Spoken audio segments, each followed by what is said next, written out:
बाबा बाबा बाबा दिया।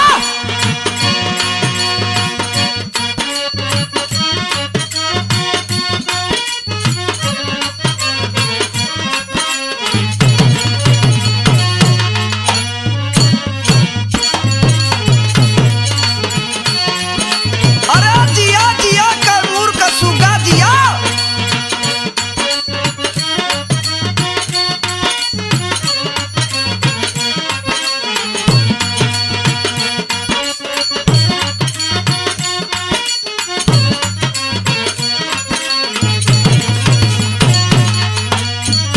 बाबा बाबा बाबा दिया।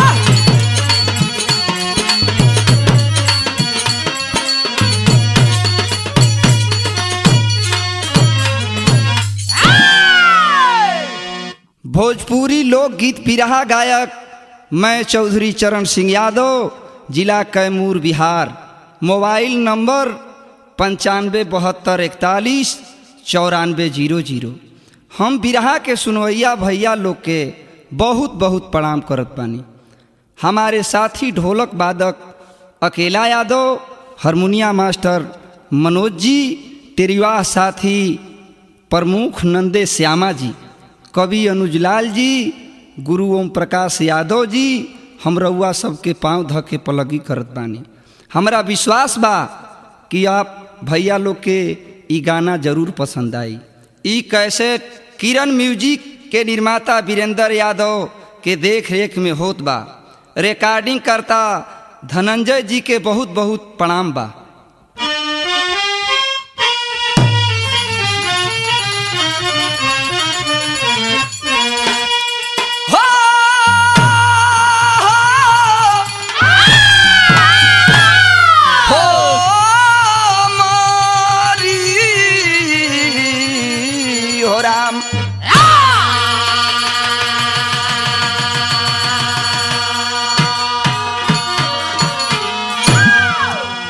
गाना के ऊपर कवि जी 4 लाइन भूमिका के अंदर लिखलन है।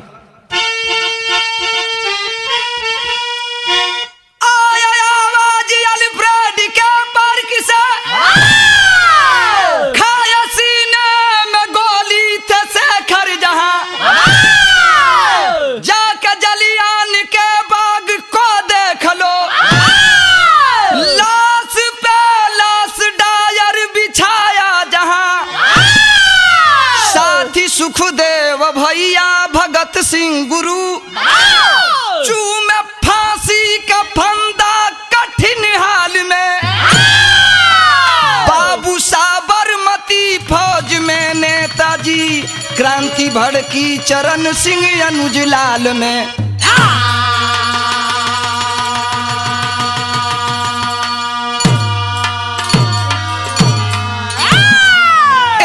उस समय की जिस समय हमारा देश गुलाम था, गुलामी की जंजीरों में भारत माता जकड़ी हुई करार रही थी। हमारे देश के क्रांतिकारी नौजवान आए और जिस समय नारे को बुलंद करना शुरू किए, वो समय का बात बा। एक लाइन एजा कव्वाली का टुकड़ा दिहल गई मास्टर।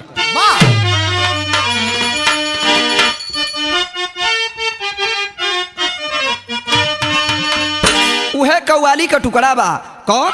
अरे दीवाना मैं हूँ तेरे, अरे दीवाना मैं हूँ तेरा, अरे दीवाना मैं हूँ तेरा, वक्त पे बता दूंगा, दीवाना मैं हूँ तेरा, वक्त पे बता दूंगा, दीवाना मैं हूँ तेरा, वक्त पे, अरे दिया भैया, दीवाना मैं हूँ तेरा, वक्त पे बता दूंगा, अरे दीवाना मैं हूँ तेरा, वक्त पे बता दूंगा, दीवाना मैं हूँ तेरा, वक्त पे बता दूंगा, दीवाना मैं हूँ तेरा, वक्त पे बता दूंगा, दीवाना मैं हूँ तेरा, वक्त पे बता दूंगा, बता दूंगा, बता दूंगा, दीवानगी में तेरी जान भी लुटा दूंगा, दीवानगी में तेरी जान भी लुटा दूंगा, दीवान। अरे जिया लाल जिया। दीवानगी में तेरी जान भी लुटा दूंगा। लेकिन हमारे देश के क्रांतिकारी नौजवान आए और जिस समय नारे को बुलंद करना शुरू किए वो समय का बात बा भइल का कहने लगे, अरे तुम मुझे खून दो, अरे तुम मुझे खून दो, अरे तुम मुझे खून दो, आजाद हम कराएंगे। ये खून दो आजाद हम कराएंगे, ये खून दो आजाद ये खून दो आजाद हम कराएंगे। तुम मुझे खून दो, आजाद हम कराएंगे। खून दो आजाद हम कराएंगे, खून दो आजाद हम कराएंगे। तुम मुझे खून दो, आजाद हम कराएंगे, कराएंगे, कराएंगे। आजादी के लिए, आजादी के लिए मर जाएंगे, मिट जाएंगे, आजादी के लिए मर जाएंगे। बाबा बाबा किया। आजादी के लिए मर जाएंगे, आजादी के लिए मर जाएंगे, मिट जाएंगे। यही जैसे कहानी का शुरुआत बा 16 लाइन का जौहरी छंद में कवि जी लिखलन है। कैसे?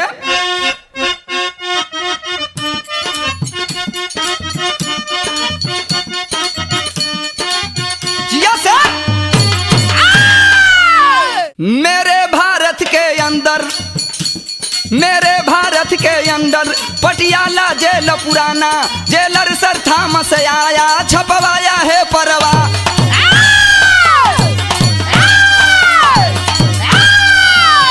मेरे बेटे टाइगर से लड़ले कोई लड़वैया, घर जीत जाएगा बाजी, दूंगा 2 लाख रुपया।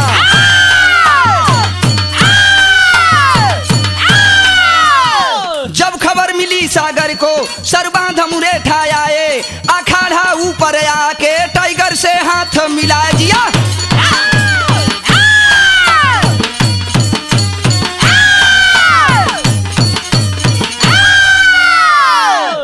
लंदन का रहने वाला एक अंग्रेज जेलर के रूप में हमारे हिंदुस्तान में पटियाला शहर के अंदर आया, जिसका नाम जेलर सर थॉमस बतलाया गया। जेलर सर थॉमस अपने बेटे टाइगर पहलवान को भी लाया और ला करके पेपर पत्रिका में छपवा दिया, ऐलान कर दिया कि अगर हिंदुस्तान के धरती पर कोई माई का लाल बहादुर बनता है तो हमारे बेटा टाइगर को जो पटक देगा उसे हम 2 लाख रुपया इनाम में देंगे। जब हमारा देश का नौजवान एवं पेपर पत्रिका के पढ़लन है, तैयारी बना के और वो पेपर में लिखवाया था कि ये कुश्ती प्रतियोगिता पटियाला सेंट्रल जेल पर होगी। डेट के मुताबिक हमारे हिंदुस्तान के पहलवान जुटल बानन, लोग जुटल बानन कुश्ती देखे बदे। आखिरकार बाबूजी नतीजा निकला, जेलर सर थॉमस ऐलान कर रहा था दंगल दरमियान में और कह रहा था अगर इस हिंदुस्तान के धरती पर कोई माई का लाल बहादुर बनता है तो या करके हमारे बेटा टाइगर से लड़ ले। सब लोग चुप होवन। वो समय के बाद बा एक उसी भीड़ में हमारे हिंदुस्तान का पहलवान जिनका नाम सागर पहलवान बतलाया गया, सागर पहलवान भीड़ को चीरते हुए आगे पहुंचे हैं, जाके हाथ के मिलौले वालन कुश्ती लिखल गई। लेकिन अंग्रेजन के मन में शंका हो गई कि हो न हो जवन हिंदुस्तानी पहलवान सागर पहलवान बा हट्ठा कट्ठा बा, ऐसे शंका को के जौन बाबू प्रतियोगिता के स्थगित कर दहलन। और मैं थाम करके जेलर सर थॉमस बोला है, क्या बोला? एक लाइन जा गीत लगल मास्टर।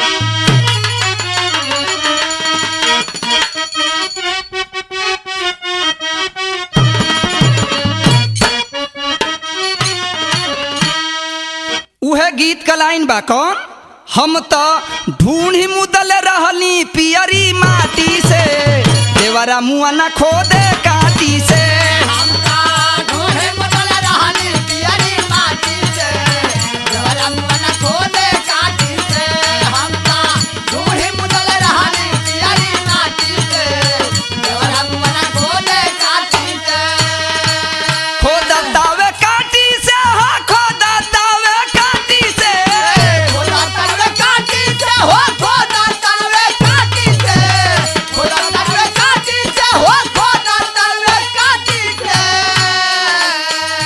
हम तवाह बानी देवराया बाटी से, देवरा मुआ न खोदे काटी से।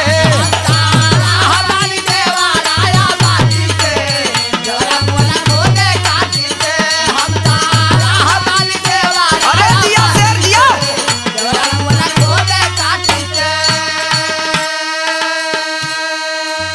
लेकिन अंग्रेजन के मन में शंका हो गई।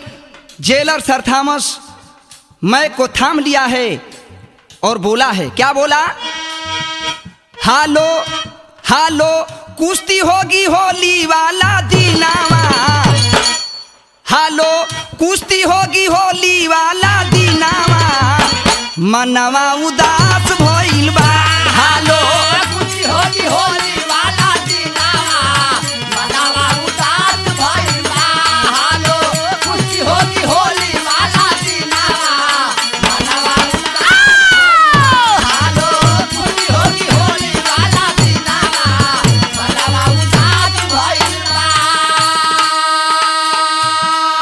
जेलर सर थॉमस यही बोला है कि ये प्रतियोगिता होली के दिन होगी। नतीजा निकलल बा, हमरा हिंदुस्तान के लोग जाए लगलन। ओ समय का बात मिलल भइल का सागर पहलवान भी चल देले बालन। आ जब सागर पहलवान चल देले बालन बाबू, ओ समय का बात बा। जेलर सर थॉमस इशारा किया है, आ पहलवान इधर आओ। जब सागर पहलवान नजदीके गईलन हाँ, जेलर सर थॉमस धमकी देते हुए एक बात बोला है सागर पहलवान से। क्या बोला है? जेलर धमका के बोला सागर से बयानावा हो, धमका के बोला सागर से बयानावा हो, धमका के बोला सागर से बयानावा हो। कुश्ती खा जाइबा मिली मुँह मांगाई ना मावा हो,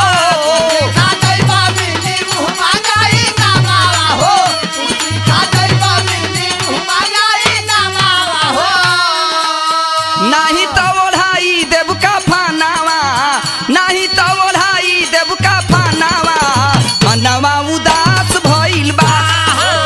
नहीं तो ओढ़ाई देव का फानावा, मनवा उदास भइल बा। अरे जिया भैया। नहीं तो ओढ़ाई देव का फानावा, मनवा उदास भइल बा।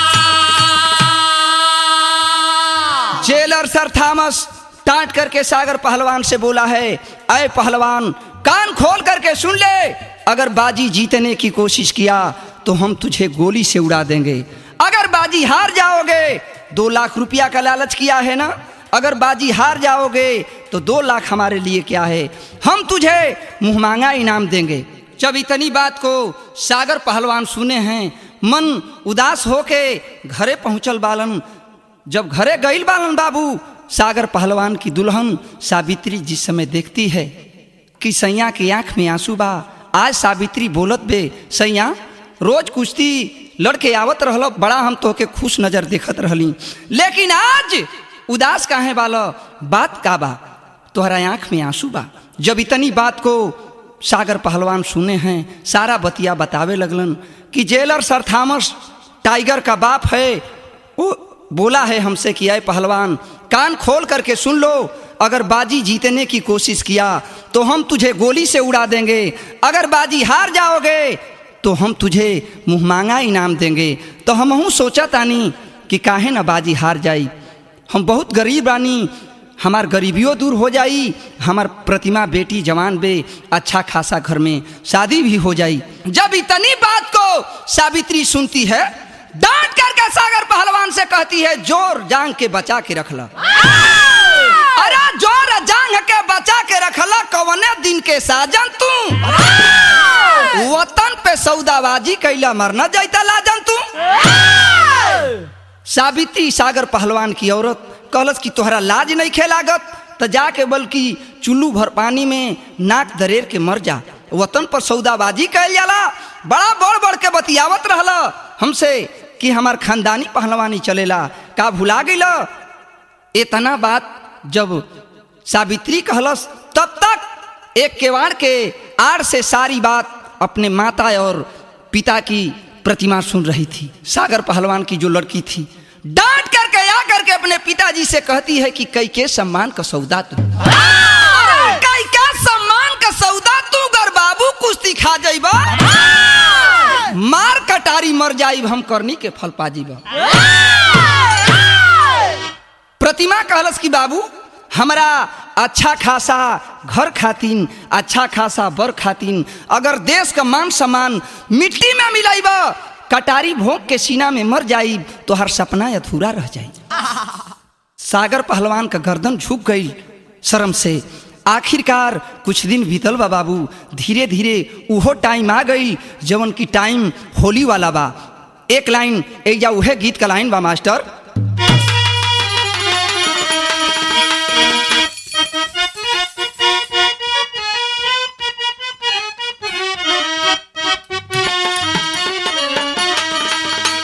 एक गीतिया से सुंदर कवि जी गनवा में लिखलन। आखिरकार सागर पहलवान होली का दिन बा, जंघिया लंगोटा खूंटी से उतरलन आ लेके तैयारी बना के जौना समय चलल बालन लड़े बदे। ओ समय का बाद बा साथ में सावित्री और प्रतिमा भी चल देती है। रास्ता में सावित्री जात बे अपने पति देव के दिल में जोश के भरत बे कहत बे का कहले बे बाबू के करा खातिन करबा सैया देशवा से गद्दारी दुनिया में हना मारी हो। के करा खातिन करबा सैया देशवा से गद्दारी दुनिया में हना मारी हो। के करा खातिन करबा अरे जिया भैया जिया से गद्दारी दुनिया में हना मारी हो। दुनिया में हना दुनिया में हना मारी हो काहे गईल हिम्मत हारी दुनिया में हना मारी हो। काहे गईल हिम्मत हारी दुनिया में हना मारी हो। काहे गईल हिम्मत हारी दुनिया में हना मारी हो।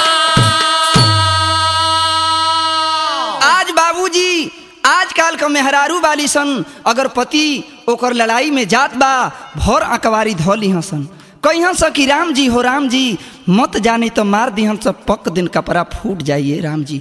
लेकिन ओ औरत सावित्री जा रही है रास्ते में अपने पति देव के दिल में जोश को भर रही है और कह रही है क्या देशवा के झंडा लहराई हा जरूर हो।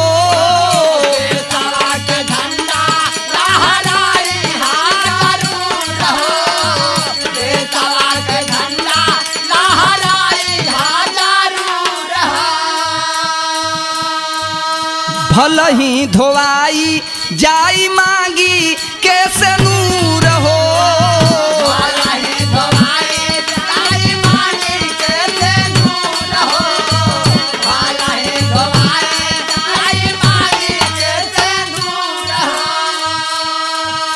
रोवली गुलामिया में धरती मतारी दुनिया में हना मारी हो।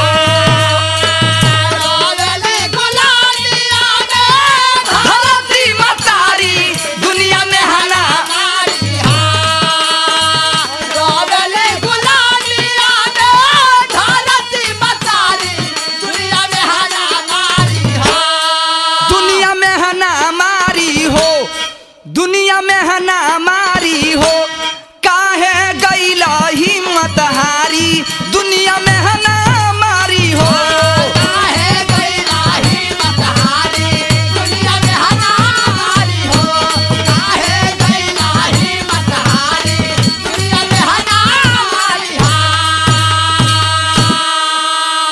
सावित्री जिस समय अखाड़े के नजदीक जाती है औरत होकर के एक अनमोल बात बोल ले गई। अपने पति देव सागर पहलवान से कहती है कि पति देव ए तिरंगा झंडा के जौन बा लहरा दी हो आ भले जेलर सर थॉमस के गोली से उड़ा दही ठीक बा कबूल बा लेकिन भले ही हमारा मांग का सेनूर धोवा जाई सैया लेकिन देश का मान सम्मान इज्जत प्रतिष्ठा मिट्टी में मत मिले दी। हम इतनी बात को जब सागर पहलवान सुने हैं आज बाबूजी अपना मनवा में सोचे लगलन अरे बाप रे बाप एक औरत होकर के जब इतना साहस रखती है तो क्या मैं मर्द होकर दुश्मन से पीठ पीछे हटाई ई हमसे ना हुई ना। रोम रोम में जगी जवानी, अरे रोम रोम में जगी जवानी, यंग यंग फड़फड़ा उठा, आक्रोश जोश की ज्वाला में धरती आकाश थरथरा उठा। नारी चिंगारी बन बैठी, अरे नारी चिंगारी बन बैठी, बन गया धधकता शोला है, भारत माता की जय कह के वंदे मातरम बोला है। सागर पहलवान सोचत हुन कि अरे बाप रे बाप, एक औरत होकर के जब इतना साहस रखती है तो का हम मर्द होके दुश्मन से पीठ पीछे हटाई, ई हमसे ना हुई। आखिरकार जघिया लंगोटा लेके अजेवना समय अखाड़ा पर गईलन सागर पहलवान, रोम रोम में उनका खून उबाल होखे लागल। ओ समय का बात बा, एक लाइन एजा टेरी का बात दिहल गई मास्टर। अरे दहाड़ा दंगल बीचे से रवा, उमड़ा देश प्रेम नहर चढ़ गया अखाड़ा, अरे अखाड़ा, अरे अखाड़ा।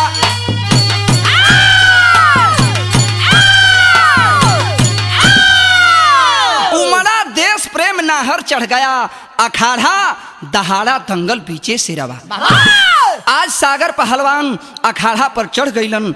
आय अखाड़ा पर जवना समय चढ़ल बालन, ओ समय का बात मिलल। एक लाइन एजा गीत का लाइन बा मास्टर।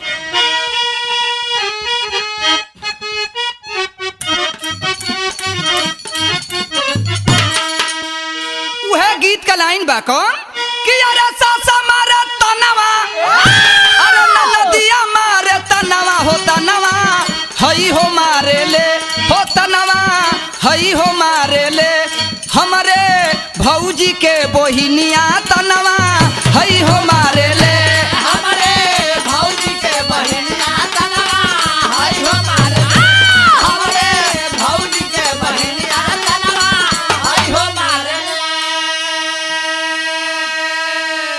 लेकिन बाबूजी जेवना समय सागर पहलवान जघिया लंगोटा कसलन हाँ, ओ समय का बात बा। गौर करने की बात है, बिरहा 3 तरह का होला, बालू पर लकीर, पानी पर लकीर, पत्थर पर लकीर।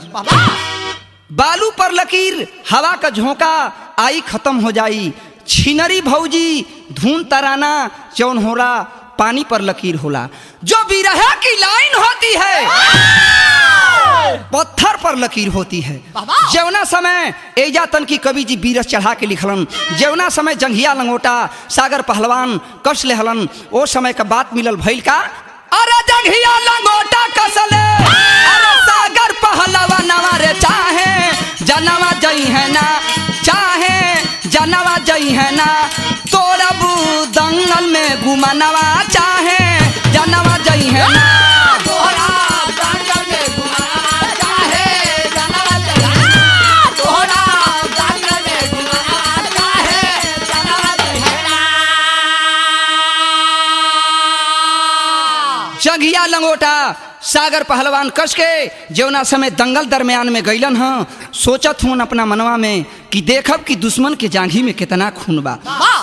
दोनों पहलवान आइल बालन लंगोटा जंघिया कस के जवना समय अखाड़ा पर अइलन हाँ, सागर पहलवान ओ समय दोनों पहलवान से जब रेफरी हाथ में हाथ मिलौले बा, ओ समय का बात तिहल गई का, हथवा मिलाई के, हथवा मिलाई के जमाई दिहल चाटी, हाथवा मिलाई के जमाई दिहल चाटी, हाथवा मिलाई के जमाई दिहल चाटी।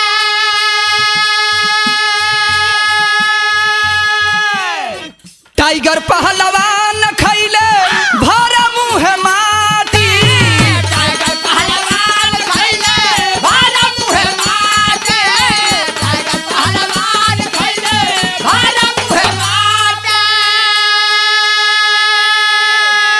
पंजा में पंजा मिला के सागर पहलवान जवना समय गर्दनिया पर एके चाटी मरलन टाइगर का, बाबा भर मुँह माटी खाए लागल। वो समय के बाद बा रेफरी द्वारा जो है पहलवानों को, दोनों पहलवानों को लड़ा दिया। वो समय के बाद बा नतीजा क्या निकलल, अरे मारी धोबिया पाठा तुरते, अरे मारी धोबिया पाठा तुरते, अरे कोइले चितनवा रे चाहे जनवा जई है ना, चाहे जनवा जई है ना, गरजा भारती जवनवा, चाहे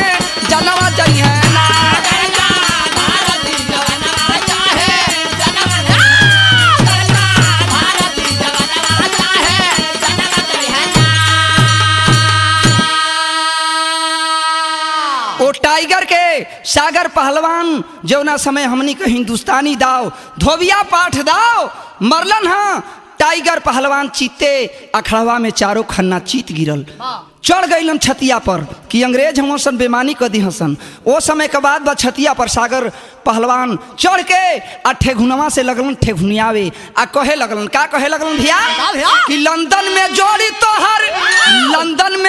तोहर मिला नहीं कोई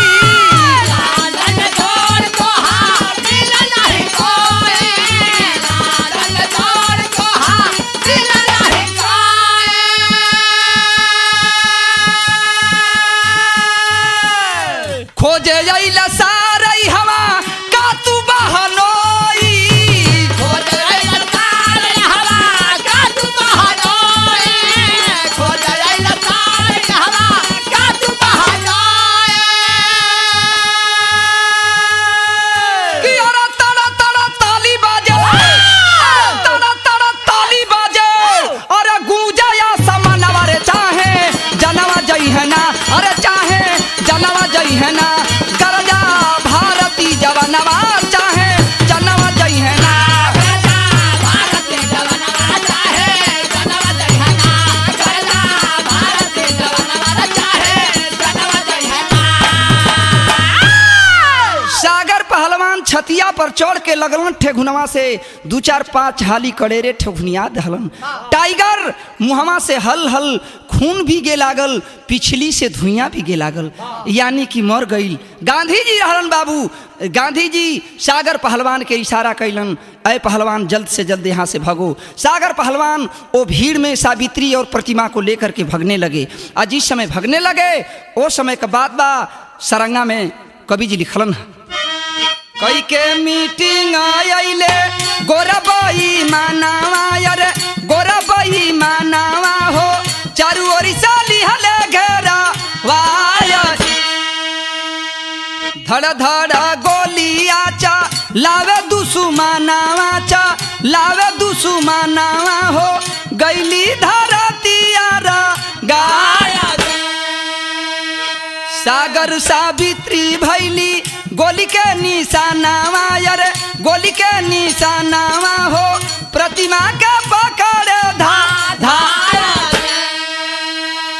बंगला में बंद कैले पापी निरदइया अरे पापी निरदइया हो साया साड़ी दलन खोला वाया मीटिंग कर करके अंग्रेज हिंदुस्तानियों को बाबूजी चप्पे चप्पे से घिरवा लिए। जब जानकारी हुआ कि टाइगर मर चुका है जो है अंग्रेजी फौज चारों तरफ से हमारे हिंदुस्तानियों को घेर करके आनाधून गोलियां चलाना शुरू कर दिए। लाश पर लाश गिरल बा बाबू खून का धार बहे लागल। आखिर अंग्रेज सब होली का दिन जो है खूनों का होली खेल दिए। आज बाबूजी उस समय सागर और सावित्री को पकड़ लिए गोली ही मारने वाले थे। आंखों में आंसू लेकर के रो रो करके प्रतिमा कहती है कि मेरे पापा और मम्मी को मत मारिए। लेकिन आखिरकार अंग्रेज सुनने वाले कहाँ थे बाबूजी। सागर और सावित्री को लोग गोली से उड़ा दिए और अंग्रेजों को समझने में देर नहीं लगी। सोचने लगे हो न हो ये लड़की सागर पहलवान की लड़की है। टांग करके प्रतिमा को अपने बंगले पर ले गए नंग बदन करके। जिस समय इज्जत को लूटना शुरू किए आंखों में आंसू ले करके रो रो करके प्रतिमा अंग्रेजों से एक बात कहती है। क्या? विदेशिया में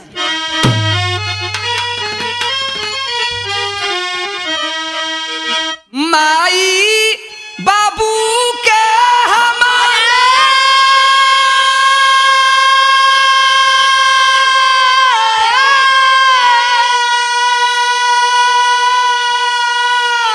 अरे ममता छुड़ाई दिहल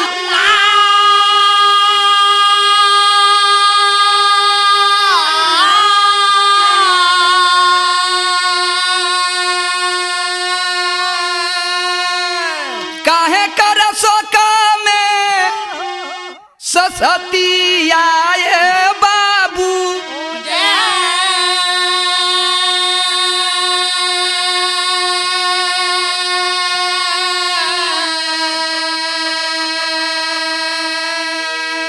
इज्जत उतारा जीना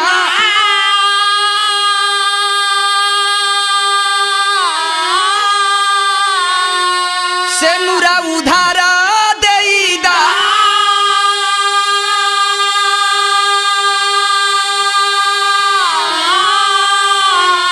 अरे लूट जानी जोगावाला धतिया रे बाबू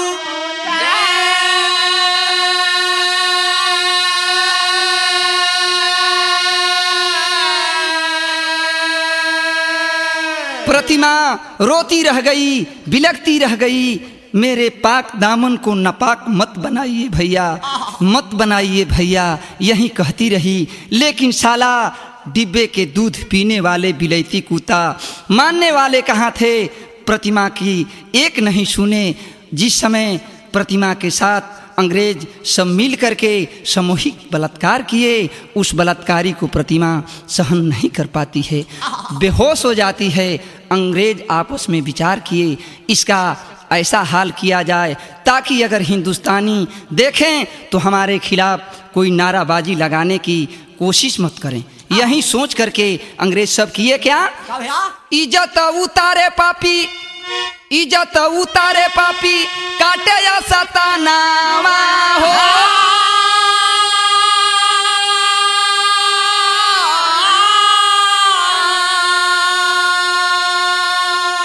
अरे मिले नहीं मंगले मौती आए बाबा।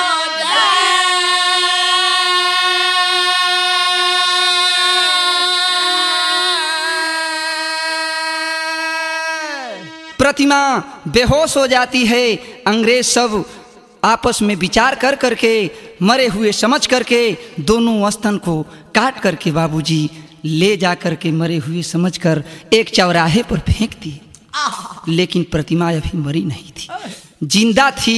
बाबूजी कुछ समय के बाद जब प्रतिमा होश में आती है, देखती है कि मेरा दोनों स्तन कटा हुआ है, लहूलुहान शरीर है, चेहरा जो है खुला है। किसी तरह से अपना तन को ढकती है, तन को ढक करके पहुंचती है जेलर सर थॉमस के पास। जा करके डांट करके जेलर सर थॉमस से कहती है प्रतिमा, अरे घायल नागन फुफकार उठी, अरे घायल नागन फुफकार उठी, अपमान का करज चुकाऊंगी। सुन ला गोरी चमड़ी वाले तरसोगे जश्न मनाऊंगी। आज बाबूजी प्रतिमा जेलर सर थॉमस से कहती है कि अरे नीच कुत्ते, कमीने, ये हमारा हाल किया है ना, इसका बदला मैं जरूर लूंगी, कान खोल करके सुन ले।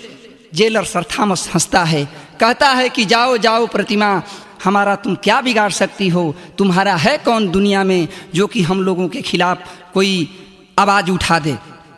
प्रतिमा कहती है कि अरे नीच कमीने, ठीक है, तुम सावधान रहना, मैं इसका बदला जरूर लूंगी। नतीजा निकलल बा बाबू। ओ समय का बात बा, एक लाइन मास्टर उहे गीत का लाइन बा, कौन?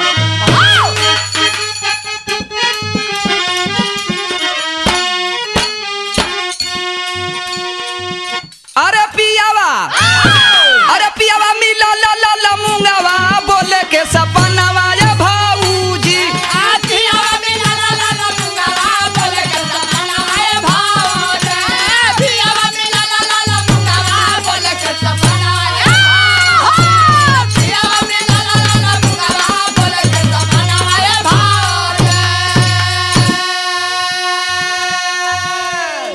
पनिया भरा लगनी पकवाई नरवा, भरा लगनी पकवाई नरवा, दिया भरा लगनी पकवाई नरवा। अरे फोरही के, अरे फोरही के मांगला घरी लावा, बोले के सपनावा ये भाऊजी। फोरही के मांगला घरी लावा, बोले के सपनावा ये भाऊजी। फोरही के मांगला घरी लावा, बोले के सपना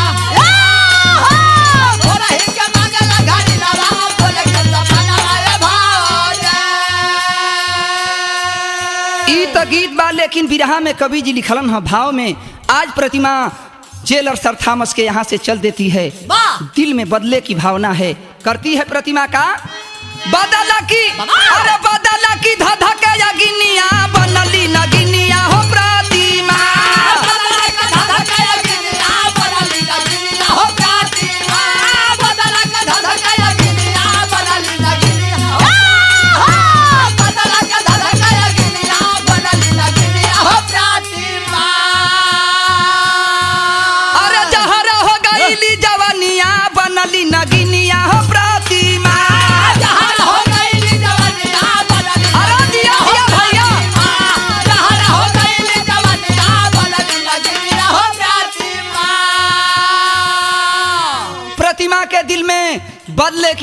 उमड़ रही है।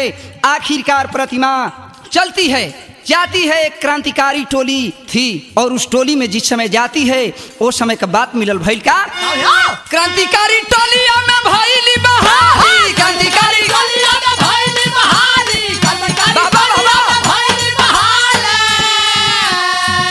अरे दुर्गा सुमीर का उठावाली दुनाली, दुर्गा सुमीर का उठावाली दुनाली, दुर्गा सुमीर का उठावाली दुनाली। अरे भगत सिंह मनल बहिनिया बनली नगिनिया प्रतिमा, भगत सिंह मनल बहिनिया बनली नगिनिया प्रतिमा, भैया दिया बहिनिया बनली नगिनिया प्रतिमा। प्रतिमा क्रांतिकारी टोली में बहाल हो जाती है। उन टोली का मेन लीडर भैया भगत सिंह थे। सारी बात प्रतिमा का सुनने के बाद भैया भगत सिंह उस प्रतिमा को गोली चलाना सिखाए, बम फेंकना सिखाए। जब भैया भगत सिंह के समझ में आ गई कि ये प्रतिमा अपने दुश्मनों से आसानी से मिल लेगी, 4-5 साथियों को दे करके विदा किए। जाओ बहन, अपनी अंतिम ख्वाहिश के पूरा कर ले बहन। जिस समय प्रतिमा चलती है बाबू वहाँ से 4-5 साथियों को ले करके अंग्रेजों को जिस समय मारने लगती है चुन चुन करके, अंग्रेजों में खलबली मच जाती है। नतीजा का निकलल आल्हा कलाई।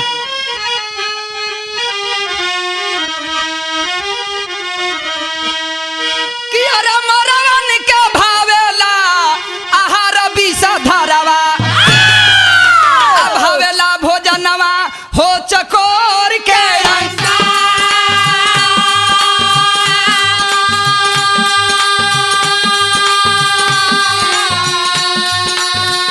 प्रतिमा का भाव वैसे गोरन की महुआ थी।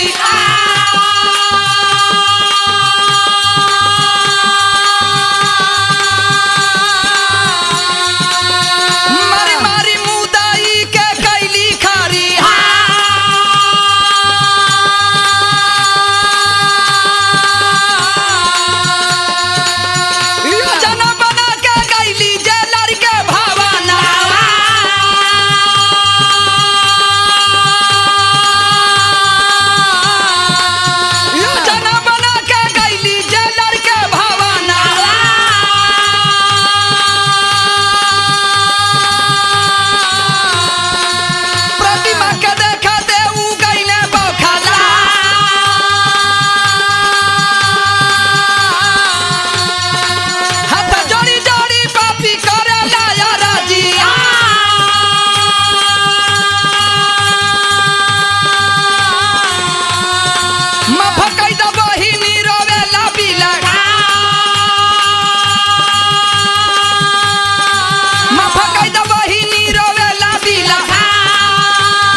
चुन चुन करके प्रतिमा अपने दुश्मनों को मारने लगी। अंग्रेजों में खलबली मच गई, अजौना घड़ी खलबली मच गई।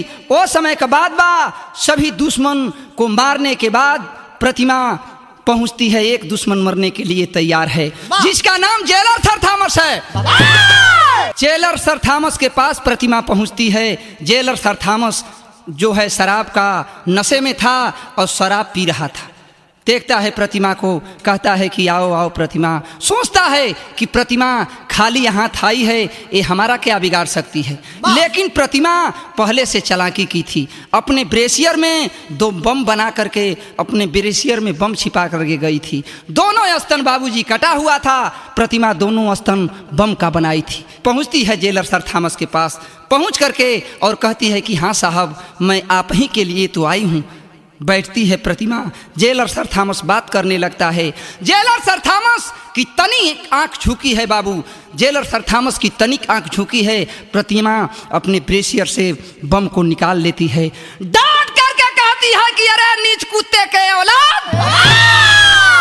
मैं उस देश की बाला हूँ। अरे मैं उस देश की बाला हूँ जिस देश में गंगा बहती है, जिस देश में राणा उधम सिंह पैदा हुए थे। इनकलाब भारत माता की, इनकलाब जिंदाबाद भारत माता कह करके बम को फेंकना चाहती है। हाथ जोड़ करके जेलर सर थॉमस कहता है कि अरे बहन, हम तुम्हारे साथ बहुत दुर्व्यवहार कर चुका हूँ बहन, लेकिन एक अभागा भाई समझ करके माफ़ कर दे बहन। लेकिन प्रतिमा कहती है कि अरे नीच कमीने, डिब्बे के दूध पीने वाले बिलैती कुत्ते, जिस समय हमारे माता और पिता को तुम लोग गोली चलाने वाले थे, अपनी माता और पिता की जिंदगी की भीख मांग रही थी, तुम लोग रहम किया? नहीं न रहम किया। जिस समय हमारे इज्जत को तुम लोग लूटना शुरू किए, मैं अपनी इज्जत की भीख मांग रही थी, तुम लोग रहम किया? नहीं न रहम किया। बाबूजी, प्रतिमा के दिल में प्रतिशोध की भावना उत्पन्न होती है। प्रतिमा उस बम को जेलर सर थॉमस के ऊपर फेंक देती है। जेलर सर थॉमस इस दुनिया को छोड़ करके चल बसता है। बम की आवाज को सुन करके जो है गोरे सिपाही प्रतिमा को चप्पे चप्पे से घेर लेती है। लेकिन बाबूजी, प्रतिमा दूसरा ब्रेसियर से अपना बम निकालती है। सोचती है कि अगर हमें अंग्रेज दोबारा पा जाएंगे तो हमारे साथ और कुकर्म करेंगे। यही सोच करके दूसरा बम प्रतिमा निकाल करके अपने ब्रेसियर से अपने ऊपर फेंक डालती है। वैसी वीरांगनाओं के लिए प्रतिमा भी इस दुनिया को छोड़ करके चल बसी। वैसी वीरांगनाओं के लिए, वैसी औरतों के लिए कवि जी 2 लाइन श्रद्धांजलि के रूप में लिखलन है। कैसे भैया?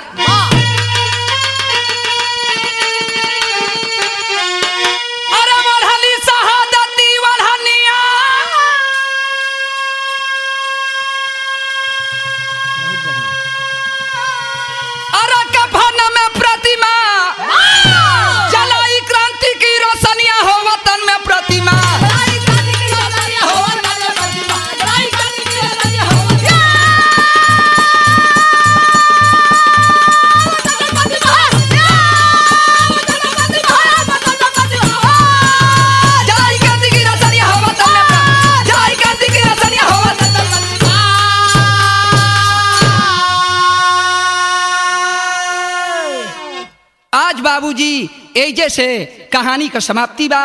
अंतिम लाइन में कहनाम बा। का कहनाम बा? जय जखार गुरु जद्दू लौटन की लहरे फुलवारी, कथन करे कवि अनुजलाल संग मितवा अवध बिहार।